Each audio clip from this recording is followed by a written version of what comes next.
जिस नाम से बेइज्जती की गई उसी नाम को अपनी पहचान बना लिया। कॉकरोच पार्टी किसने बनाई, क्यों बनाई, कैसे बनाई, सारा बताता हूँ। कोर्ट में एक हियरिंग चल रही थी फेक डिग्रीज पर। तभी सीजीआई सूर्यकांत जी ने कोर्ट किया कि जो बेरोजगार युवा हैं, यंगस्टर्स हैं बेरोजगार, वो कॉकरोच की तरह होता है, नौकरी तो मिलती नहीं है। कुछ सोशल मीडिया एक्टिविस्ट बन जाते हैं, कुछ मीडिया में चले जाते हैं और कुछ आरटीआई बन के हर एक को टारगेट करते हैं। हालांकि उन्होंने सफाई दी बाद में कि मैंने ये बात सिर्फ उन लोगों के लिए बोली थी जिन लोगों के पास फेक डिग्रीज। अब ये पार्टी किसने बनाई वो बाद में बताता हूं, लेकिन किन मुद्दों को उठाने के लिए बनाई गई उनमें से एक मुद्दा, एक कहानी ये थी प्रदीप सागवान की। 22 साल का एक राजस्थान के छोटे से गांव का लड़का 3 साल से एक छोटे से कमरे में अपनी 2 बहनों के साथ किराए पर रहता था। उसके परिवार ने सारी जमा पूंजी 8 से 11 लाख रुपए उन पर खर्च कर दी। घर बनने से भी रोक दिया। पापा ने कहा कि पहले तू कुछ बन जा, घर तो बाद में बन जाएगा। सारा कुछ कर दिया। इस बार जब उसने नीट का एग्जाम दिया, 3 मई को नीट का एग्जाम देने के बाद उसने अपने पापा को फोन लगाया और बोला, पापा इस बार आपका बेटा डॉक्टर बन जाएगा, 650 से ज्यादा मार्क्स आएंगे 720 में से,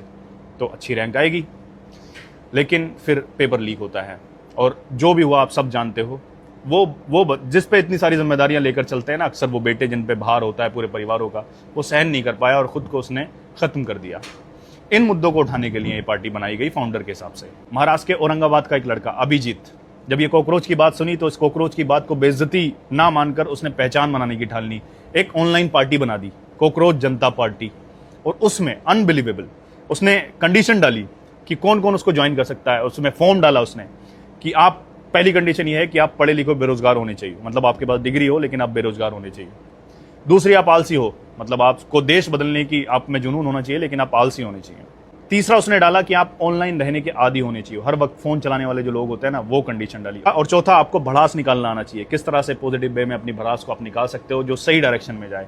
ये 4 चीजें अगर आपके अंदर हैं तो आप ये पार्टी ज्वाइन कर सकते हो। उसने बाकायदा गूगल फॉर्म एक्स पर अपलोड किया और उसका इतना बड़ा असर हुआ कि 2 दिन में ये अपने आप में एक बड़ी पार्टी, हालांकि कोई रजिस्टर्ड पॉलिटिकल पार्टी नहीं है, लेकिन किसी भी पॉलिटिकल पार्टी के इतने ज्यादा, पूरी दुनिया में इतने ज्यादा फॉलोअर्स नहीं है जितने उसने 2 दिन में बना लिए। पार्टी का मैनिफेस्टो क्या रखा है कि 50% रिजर्वेशन मिलना चाहिए वुमेन को कैबिनेट में।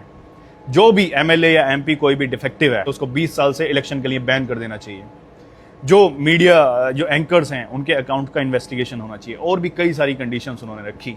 अब ये तो नहीं पता ये किस डायरेक्शन में जाएंगे, लेकिन इतनी बड़ी तादाद में सिर्फ 2 दिन में इतने सारे युवाओं का इस पार्टी से जुड़ना अपने आप में एक बहुत बड़ी बात है।